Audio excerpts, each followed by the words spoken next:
स्वागत है आपका गुड मॉर्निंग बिहार झारखंड में। साथ में आपके आहना पुंज। जम्मू कश्मीर को लेकर आज सुप्रीम कोर्ट का जो फैसला है वो आने वाला है, यानी कि सुप्रीम फैसला आने वाला है।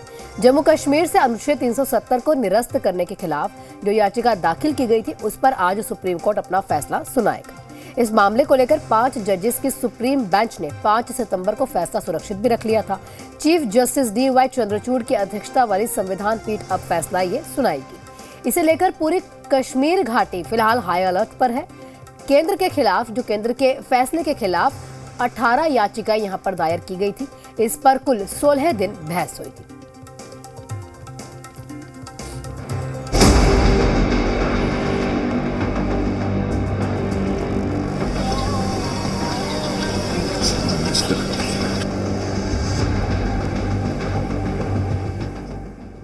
एक बड़ा फैसला,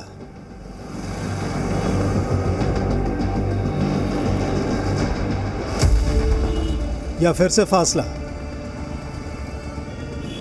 धरती के जन्नत के एक और इम्तिहान का नतीजा बस आने ही वाला है, लेकिन उससे पहले सवालों की लंबी फहरिस्त है जिनके जवाब भी मिलने जा रहे हैं, क्योंकि आज का दिन जम्मू कश्मीर की किस्मत को लेकर निर्णायक क्षण का गवाह बनने वाला है। देश की सबसे बड़ी अदालत पर आज निगाहें टिकी हुई हैं। सुप्रीम कोर्ट वो फैसला देने वाला है जिसके असर के दायरे में न सिर्फ जम्मू कश्मीर बल्कि देश की सियासत और शायद 2024 में होने वाला सबसे बड़ा चुनाव भी आ सकता है।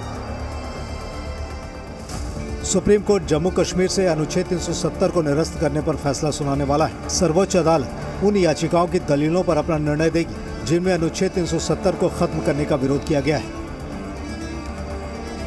और इसलिए अब फैसले की घड़ी आ गई है। दरअसल ये फैसला सुप्रीम कोर्ट की संवैधानिक पीठ सुनाने वाली है, और इसके लिए 5 जज की बेंच पर नजर लगी हुई है, जिसकी नुमाइंदगी भारत के मुख्य न्यायाधीश DY चंद्रचूड़ कर रहे हैं। साथ ही इस बेंच में justice Sanjay Kishan Kaul, justice Sanjeev Khanna, justice BR Gavai और जस्टिस सूर्यकांत शामिल हैं। सुप्रीम कोर्ट की सुप्रीम बेंच ने 16 याचिकाओं पर 18 दिनों तक बहस को सुना और 5 सितंबर को फैसले की तारीख रिजर्व रख दी थी। वो तारीख आज ही है। सुप्रीम कोर्ट को निर्णय लेना है कि जम्मू कश्मीर को आर्टिकल 370 से वंचित करना वैध था या अवैध। इसे लेकर बहस के दौरान अदालत के सामने कुछ बड़े मुद्दे रखे गए थे। जम्मू कश्मीर से आर्टिकल 370 को निरस्त करने को संवैधानिक मान्यता थी या नहीं, साथ ही क्या संविधान में आर्टिकल 370 एक स्थायी प्रावधान था। इसके अलावा इस पर दलीलें रखी गई कि जम्मू कश्मीर पुनर्गठन कानून के जरिए राज्य को 2 केंद्र शासित प्रदेश में बांटना कितना उचित था, और ऐसे फैसले के लिए मंत्रिपरिषद के जरिए राज्य के लोगों की सहमति जरूरी है या नहीं।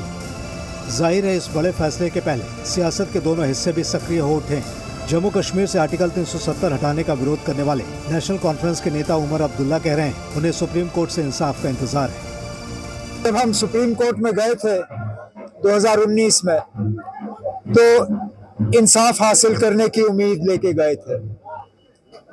आज भी हमारे जज्बात वही हैं। हमें बेसब्री से इस दिन का इंतजार था।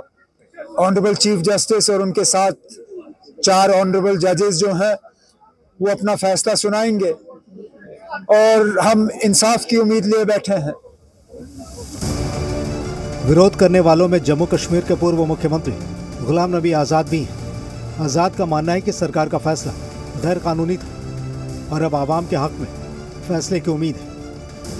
उसमें जो हमारा हक, एक्सक्लूसिव हक था, उससे हमें महरूम रखा गया है। उसका इंतज़ार हमें 4 साल से ज़्यादा से है। उसका हम ये अभी उम्मीद करते हैं, और पूरा सुप्रीम कोर्ट पर ये विश्वास है, ये भरोसा है, ये उम्मीद है, ये तवक्का है उनसे कि वो हमें अपना हक देंगे जो हमें कॉन्स्टिट्यूशन में दिया था, हमारे मुल्क के कॉन्स्टिट्यूशन में, हमारी रियासत के कॉन्स्टिट्यूशन में। नरेंद्र मोदी सरकार ने 4 साल पहले 5 अगस्त 2019 को आर्टिकल 370 से जम्मू कश्मीर को हासिल स्पेशल स्टेटस का दर्जा खत्म कर दिया था। उसके बाद जब फैसले पर सवाल उठा और सुप्रीम कोर्ट में याचिकाएं दाखिल की गई, तो सरकार ने भी अपने फैसले को वाजिब ठहराया। विपक्षी नेताओं की तरह बीजेपी भी यही कह रही है कि सुप्रीम कोर्ट का फैसला सबको मंजूर होगा, लेकिन पार्टी नेता आगाह कर रहे हैं कि सुप्रीम कोर्ट में सियासत नहीं चलती कि पूरा जम्मू कश्मीर और पूरा मुल्क ऑनरेबल सुप्रीम कोर्ट के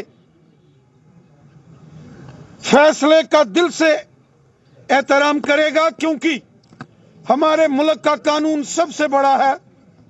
हमारे मुल्क की अदालतों में सियासी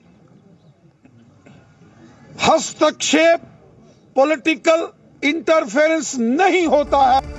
अब सवाल है कि सुप्रीम कोर्ट के किसी भी फैसले के बाद सत्ता पक्ष या विपक्ष का अगला कदम क्या हो सकता है। संविधान विशेषज्ञों के मुताबिक सरकार का दावा विरोधियों के मुकाबले ज्यादा मजबूत है।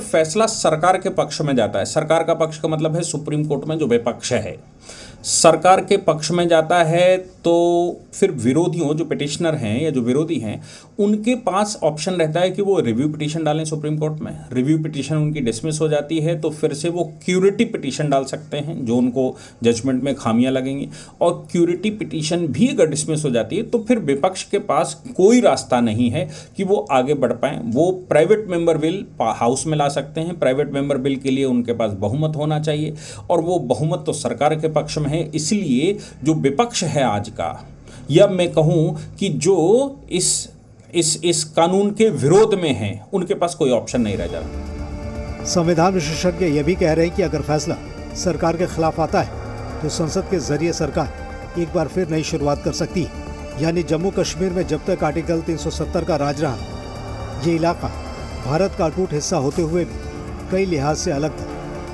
इस वजह से ही सुप्रीम कोर्ट का आज का आने वाला फैसला बेहद अहम माना जा रहा है। ब्यूरो रिपोर्ट, जी मीडिया। जेडीयू स्पेशल स्टेट के दर्जे की मांग को लेकर बिहार में